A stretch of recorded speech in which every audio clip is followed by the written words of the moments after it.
This is Ed Cohen, your host on Medical TV Talk Show. This is part of the Global TV Talk Show.com. And our very special guests today include, of course, Mark Colo, who's co-founder and director of FindNeuroHelp.org, which is our favorite charity. And because of him, we're able to do this show and some others, focusing in on the vaccines, diseases, focusing in on the brain and what happens because of old age or disease. And that's the extent of my knowledge. I just am a happy talk show host, and I'm going to stop talking. And Mark Colo, would you do me the honor, please, of introducing your guests? I would love to introduce these two guests, and I can't wait to hear what they have to say about their research and the progress they're making in this field that I know absolutely nothing about. So I'm all ears. But I first met Jana at a party, surprise birthday party for Jean Loring, and it was a fun party, great people there, and including Jana. And we had a nice discussion about the work that she's doing, and I was fascinated. As soon as she started speaking, I said to myself, we've got to get her on the show to get her word out, you know. And then, of course, she's so well connected as you are, Ed, and I think everyone on this call is fairly well connected in the scientific communities. Then she introduced Paula here, which is wonderful to have you on the show, Paula. And so I'm anxious to hear what you have to add to this, but I couldn't help but think, we went and saw the movie Top Gun the other day with Tom Cruise, and I couldn't help but think about when he's going getting to Mach 10.4, I think it was, and he's such a maverick, as his name reflects. But I just thought, going that fast, you'd probably get into space fairly quickly. But I don't know. And it looks like you're in the cockpit of maybe that same aircraft. Jan, I can't tell where your cockpit is here, but it's pretty cool. Anyway. Jana Stoudemire, please introduce yourself much better than I could do it. Absolutely. Thanks so much for having me today, and Dr. Grisanti. We're both very pleased to be here to share some of the really innovative work that the National Stem Cell Foundation is doing. So I work for a company called Axiom Space. We are building the world's first commercial space station and anticipate having our first module docked to the ISS in 2024. We just completed a private astronaut mission, which is kind of opening the door to people living and working in future cities in space. And it's a super exciting time to think about how we can really accelerate research in neurodegenerative diseases using the microgravity environment. So there is already the International Space Station. It's been up there a long time. People from around the world have been up there, but they're always have been what, military or specifically trained astronauts. And what you're talking now is more consumer? So commercial, absolutely. And in fact, when I joined the space industry, I, like most people, about 8 years ago, thought that when the shuttle program ended, so did space. And the truth is, it's been very active. The ISS is a national laboratory where science is done. Once it was built, the purpose of that national laboratory was to conduct research, both for NASA, for exploration, Moon and Mars, longer duration missions, but also for a benefit back to the nation in terms of helping to address diseases that we face here on Earth. And so it's really interesting in the private astronaut mission, because I think we've seen lately space is coming back into the public view with things like the commercial crew missions that NASA does. So American astronauts, American rockets, American soil. But the private astronaut mission that just happened in April was really landmark, and it changes the way that we're now thinking about 250 miles off the planet. For a commercial company to be able to do the same thing that NASA as a space agency has done for the last 60 years is pretty amazing, right? And as we think about what happens with the opportunities for access to low Earth orbit and people actually conducting research and living and working in space, it's really a turning point and truly, a significant moment in human spaceflight. Thank you for that. Let's introduce Dr. Paula Grisanti, CEO of the National Stem Cell Foundation. I'm reading this. You have been specializing in microgravity environments in the ISS, International Space Station, as a unique innovation platform to study neural inflammation, a common mechanism underlying neurodegenerative diseases like Parkinson's. Welcome, Dr. Grisanti. Thank you very much for having me. So what is it about space, microgravity, that allows different kinds of research? Well, I will ask Jana to help with part of that discussion, but we have four very interconnected platforms, or three very interconnected platforms: research, education, and advocacy. And in our research platform, we fund adult stem cell and regenerative medicine technologies and therapies in neurodegenerative disease, autoimmune disease, rare childhood disorders, and regenerative repair, which is for us orthopedics.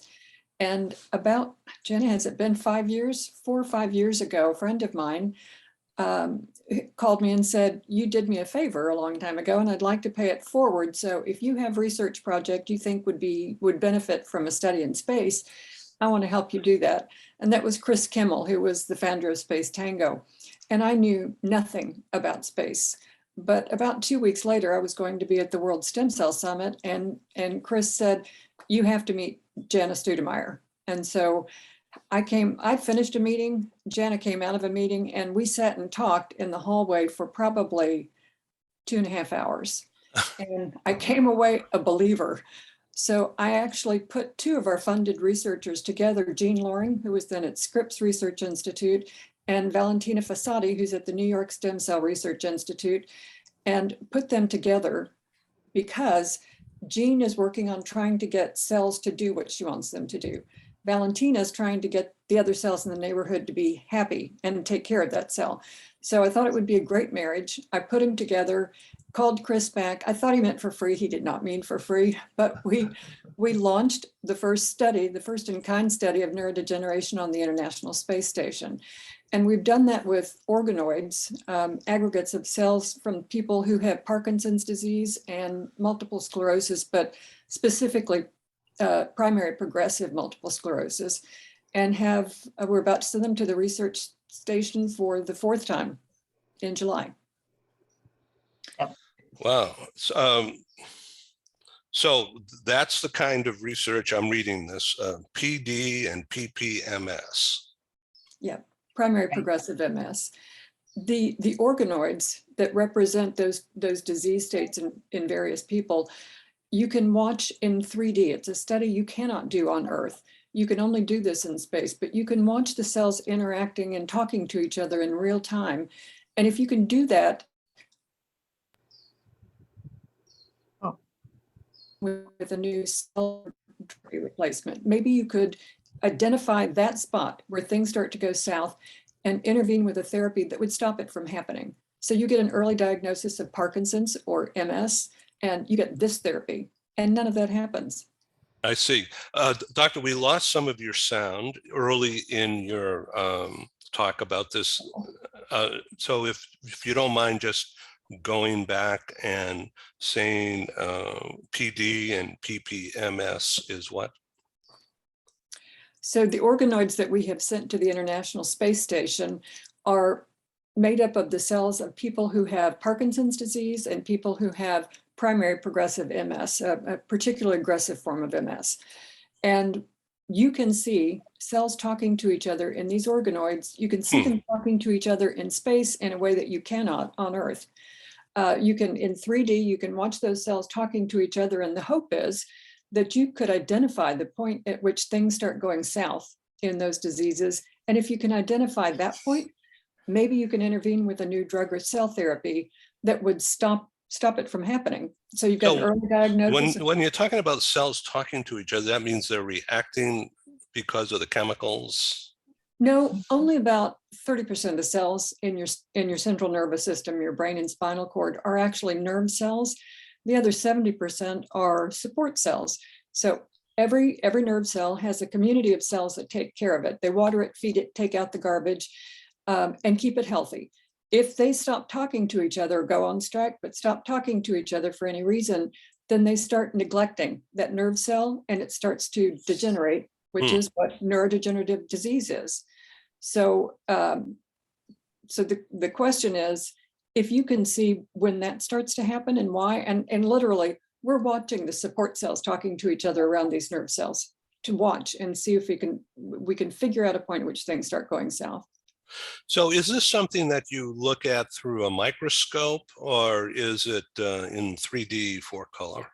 Yeah. So, and I'll just kind of jump in here, Paula, too, because, you know, when you asked the question about why research in microgravity, and I think Paula did an excellent job of, you know, letting the audience know that it's different, right? When you take gravity out of the equation as a stressor on the system, you get to see biology in a very different way.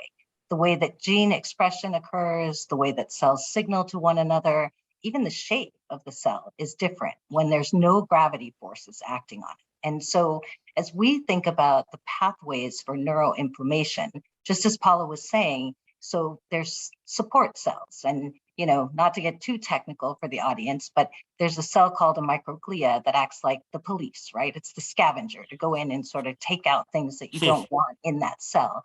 And in microgravity, with no forces acting on it, we can see the migration of those cells into the organoids. So we start to understand that disease pathway in a way that gives us a new lens to look at the mechanisms of neurodegeneration. And to Paula's point, if you know the mechanism, you oftentimes can find it's like a lock and key.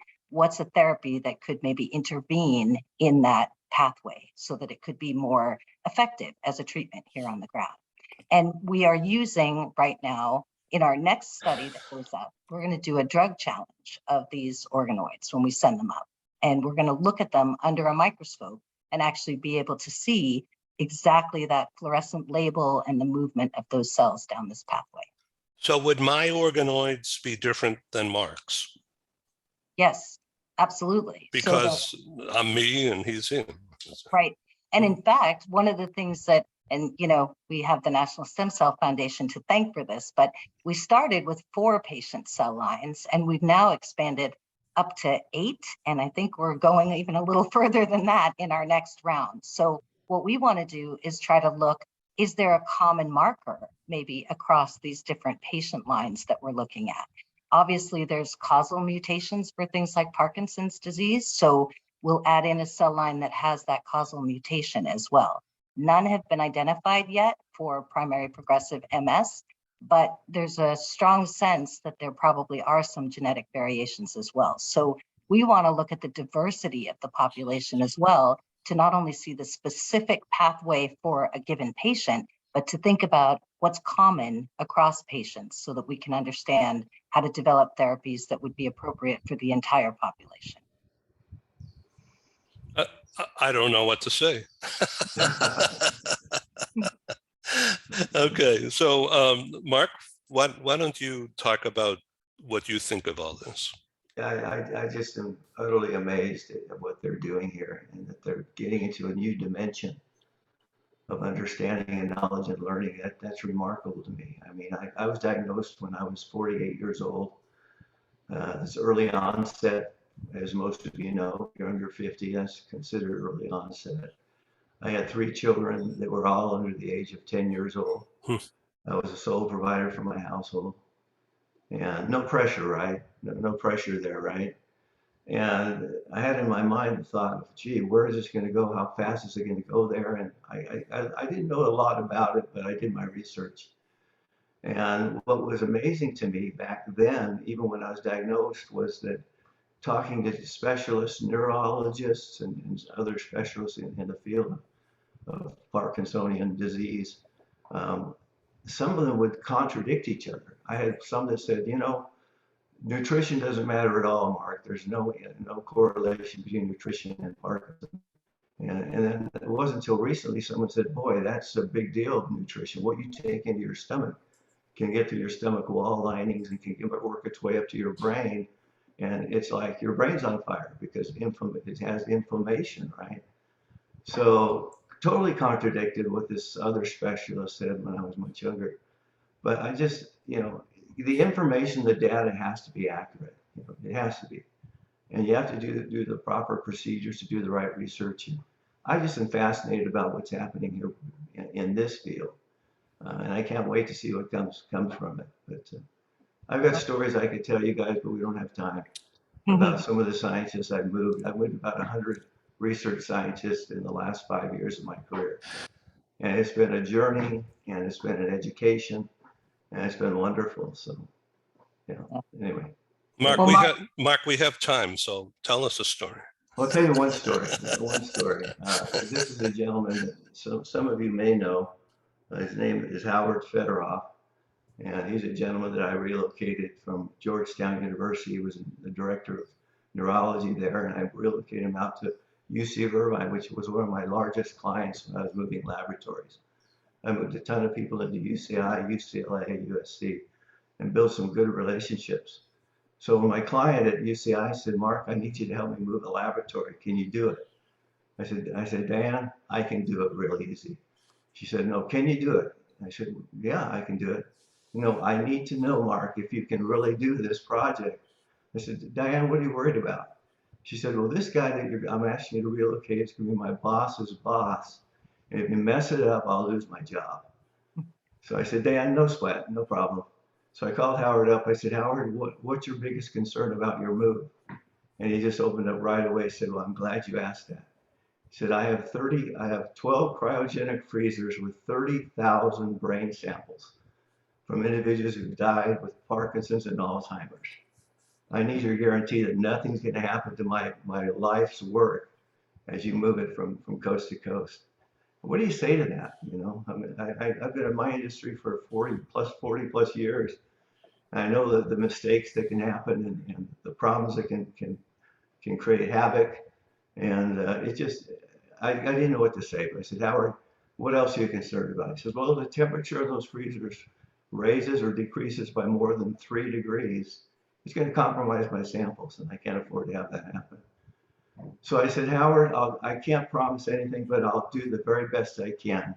I said, I want you to know I have a vested interest in getting you out here in good shape. And then he paused for a minute. He said, what is that? And I said, I have Parkinson's. He went silent for a few seconds. I think he was probably in some disbelief that we connected. And he said, tell me about it.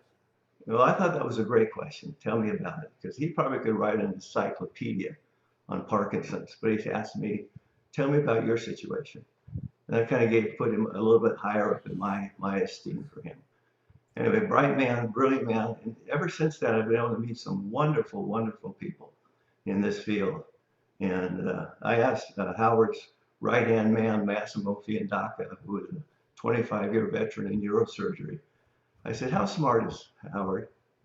He didn't hesitate, he didn't flinch. He said, Howard is the most brilliant man I've ever spoken to.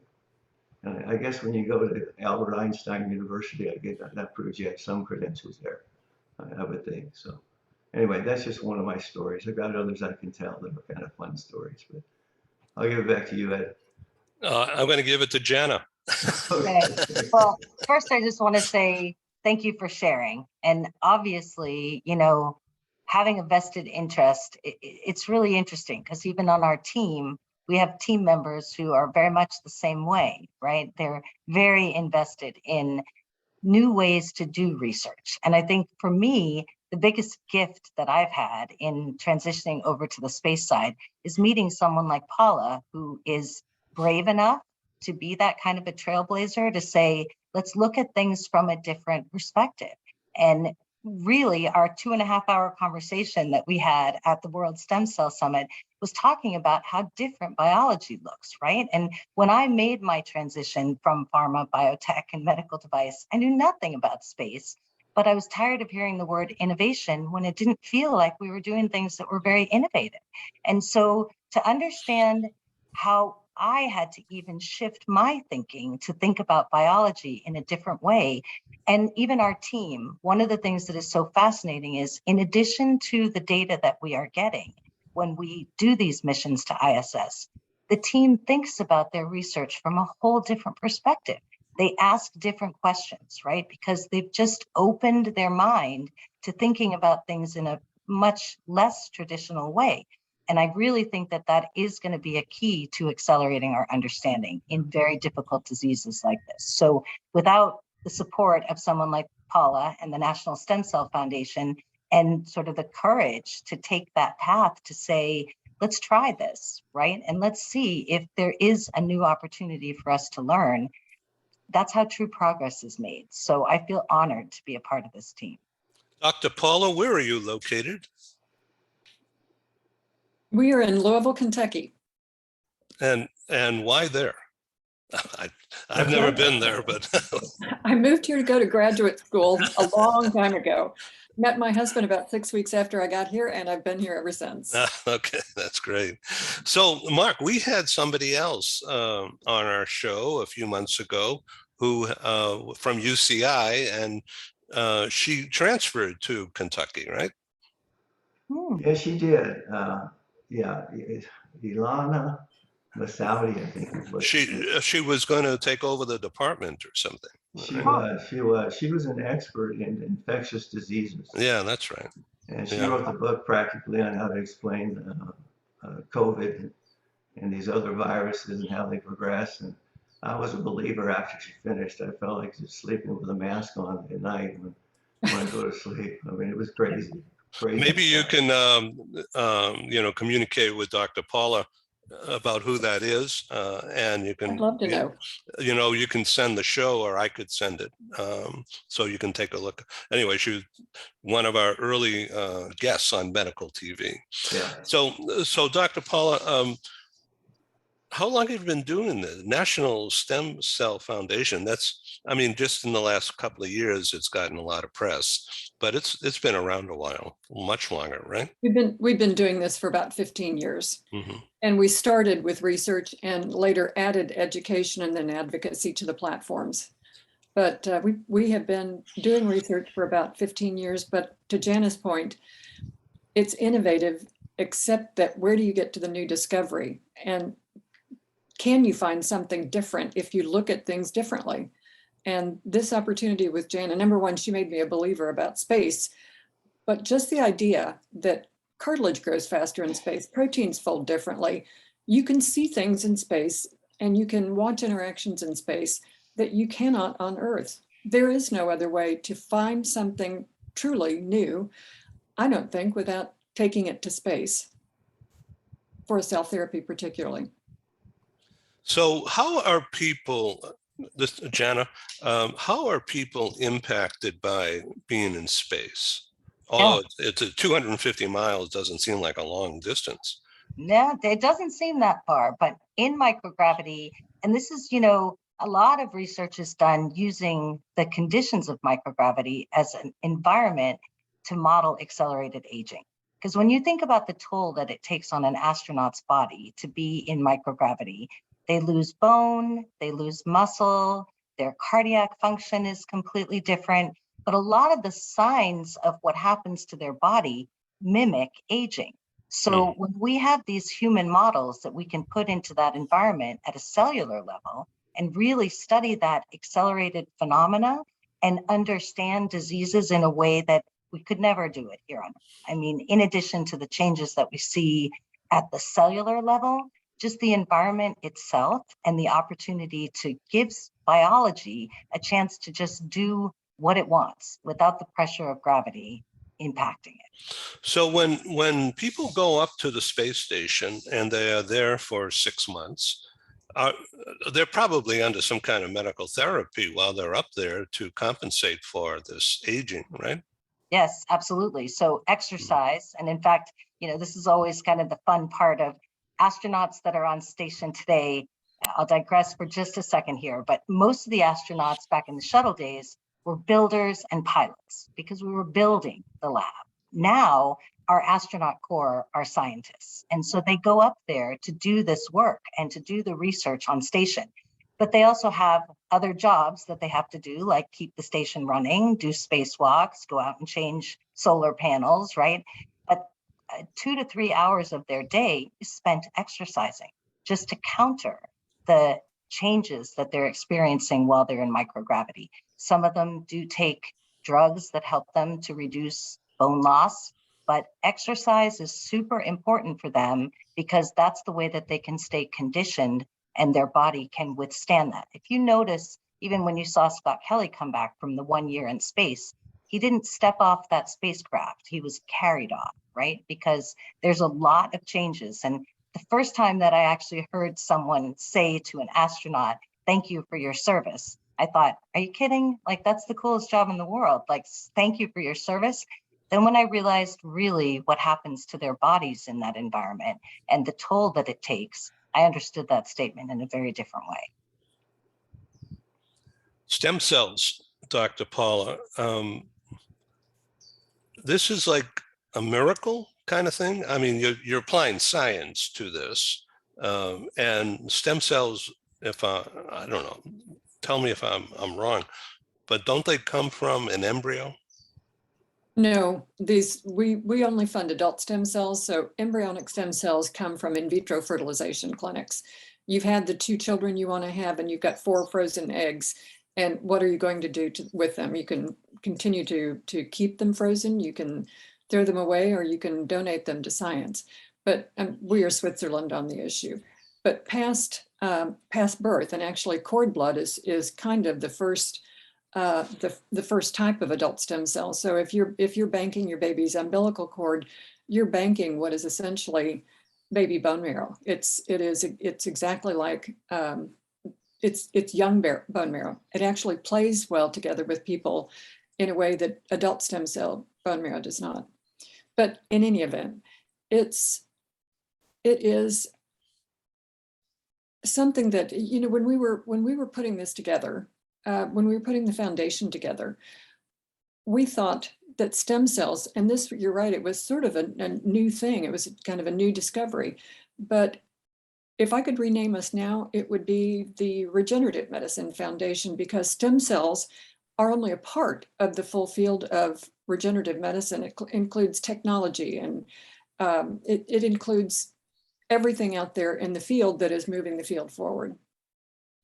And I would add to that, you know, the advances, and I think Jean Loring spoke to this on one of your previous sessions, which if anybody who's watching this would like to hear more about stem cells, I would highly recommend that session. But, you know, Shinya Yamanaka won the Nobel Prize for figuring out how to take fibroblasts, skin cells, and turn those into what we call induced pluripotent stem cells. And they are basically the same types of stem cells that you would see in that embryonic stage, but they're adult cells that have been exposed to factors that help them to go back to that pluripotent state. And from that state of pluripotency, you can make those into any tissue in the body, which is fantastic for us that, you know, when we're looking for human models to study, we're able to actually take those induced pluripotent stem cells and turn them into heart or turn them into brain, like we're doing with the brain organoids that we have in our study.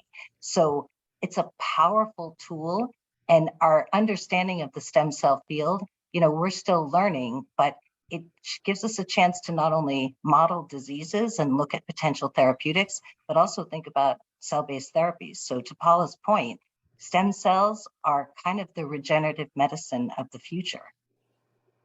Thank you. I am really honored to have you guys on the show. This has really taken us to a whole level, Mark. What an uplift. Thank you, Dr. Paula Grisanti and Jana Studemeyer. Mark Colo. Thank you so much. I am so excited about this advancement. So excited about the possibilities. If you ever have an extra seat on one of those flights, I'm pretty good at taking out the trash when I get up there. I could do that pretty well.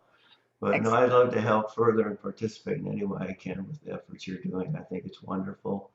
I think it's going in the right direction. And I wish we'd had this 20 years ago or 25 years ago. And when I was first semi-diagnosed with Parkinson's, there's little clues that you see that kind of surface. And one of the clues is your sleep, your REM state of sleep. Over time, Parkinson's kind of robs you of the REM state of sleep. So if you're losing hours in sleep, that could be a clue that maybe it's not on the onset, because they say that once you see the symptoms, it probably was on the onset 10 or 20 years prior, which is not unusual.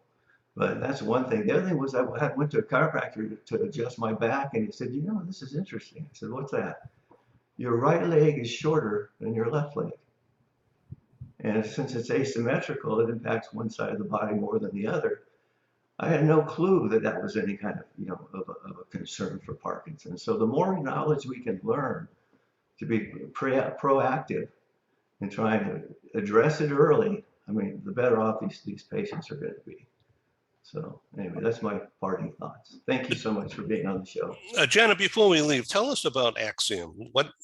It's a new company, right? Right. So we were formed in 2017, and in 2020, we actually won an award from NASA for the docking ring to the International Space Station. So we're pretty excited. We're the only commercial company that is building a successor to the ISS that actually has that opportunity to dock. So as we bring our first module up, we will then bring 3 additional modules subsequently. And by 2028, we'll detach from the ISS, just as it's about to be decommissioned at the end of its useful life. And we will be the successor to the International Space Station as a commercial company who is maintaining a presence in low Earth orbit. And I have to say, personally, thank you so much for this opportunity. It's been fantastic to have the opportunity to talk with both of you. And we certainly will keep you updated on our progress. Please come back. Yes. Dr. Paula Grisanti, would you like to sum up? I just really appreciate the opportunity to come and talk to you and share some of what we are excited about with this project and what we hope will continue to be a really exciting research project that may give us answers to problems we don't have right now. Thank you for being on Medical TV. This is Ed in Palm Desert, Mark in St. George, Jana in Houston, I guess, right? San Diego today. Oh, San Diego, okay. And Dr. Paula Grisanti in Louisville. Cool. Okay, thank you all. Thank Bye-bye. you. Thank Thanks. you. Bye-bye. Bye-bye. Thank you.